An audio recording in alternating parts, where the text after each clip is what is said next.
देश के प्रधानमंत्री नरेंद्र मोदी ने आज एक सिख डेलीगेशन से मुलाकात की है, वहां पर अपनी बात रख रहे हैं। भाई और बहनों, जब मैं किसी विदेश यात्रा पर जाता हूं तो वहां भी जब सिख समाज के साथियों से मिलता हूं तो मन गर्व से भर उठता है। 2015 की मेरी कनाडा यात्रा आप में से कई लोगों को याद होगा, और दल्ला जी तो मैं मुख्यमंत्री नहीं था तब से जानता हूं।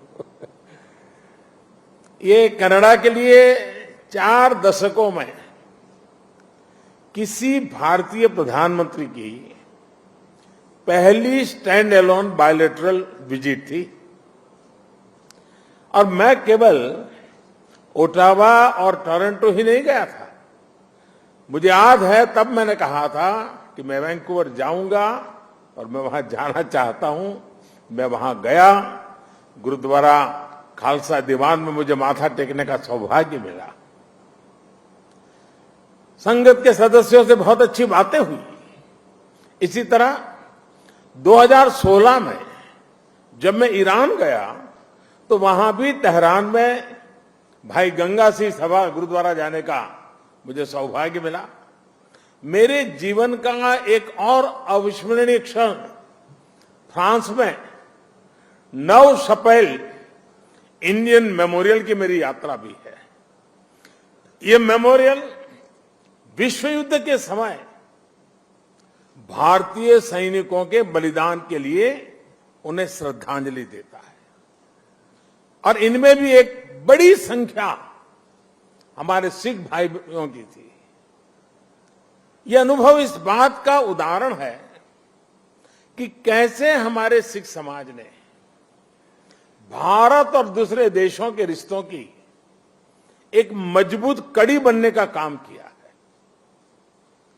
मेरा सौभाग्य है कि आज मुझे इस कड़ी को और मजबूत करने का अवसर मिला है, और मैं इसके लिए हर संभव प्रयास भी करता रहता हूं।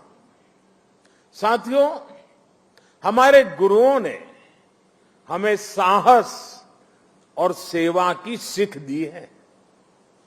दुनिया के अलग अलग हिस्सों में बिना किसी संसाधन के हमारे भारत के लोग गए और अपने श्रम से सफलता के मुकाम हासिल किए।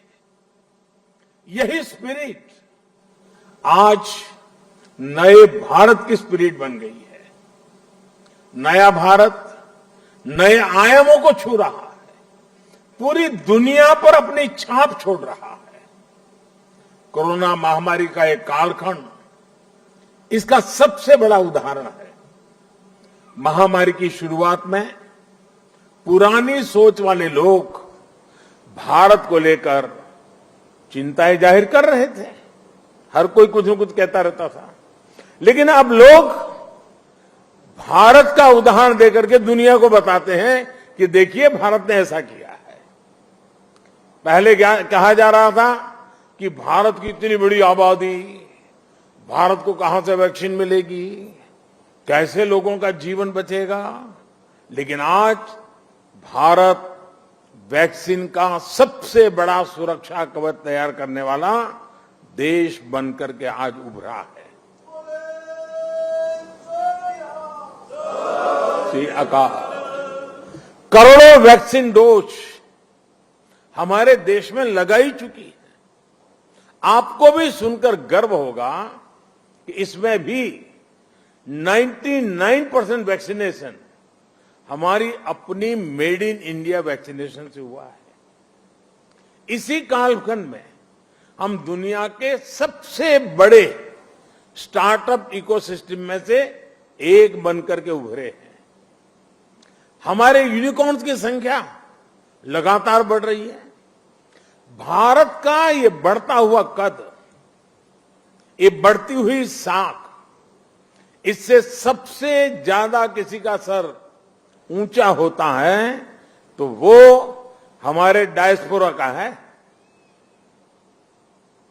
क्योंकि जब देश का सम्मान बढ़ता है तो लाखों करोड़ों भारतीय मूल के लोगों का भी उतना ही सम्मान बढ़ जाता है। उनके प्रति दुनिया का नजरिया बदल जाता है।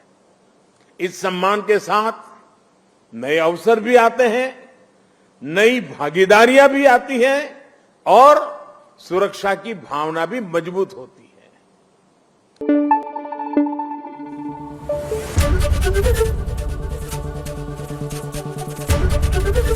एबीपी न्यूज आपको रखे आगे।